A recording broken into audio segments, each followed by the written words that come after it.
এক যে ছিল কিশোর, তার মন লাগে না খেলায়।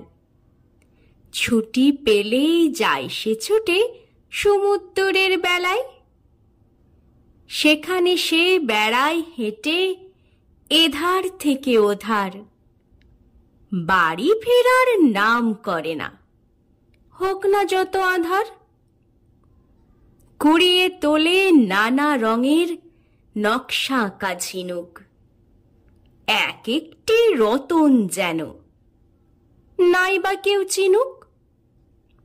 বড় হয়ে ঝিনুক কুড়োয় জ্ঞানীর সাগর বেলায়, ঝিনুক তো নয় বিদ্যা রতন, মারিয়ে না যায় হেলায়।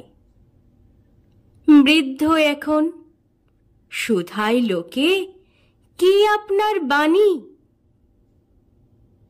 বলে গেছেন যা নিউটন পরম বিজ্ঞানী। অনন্ত পার জ্ঞান পারাবার রত্ন ভরা পুরী, তারই বেলায় কুড়িয়ে গেলেম কয়েক মুঠি নুড়ি।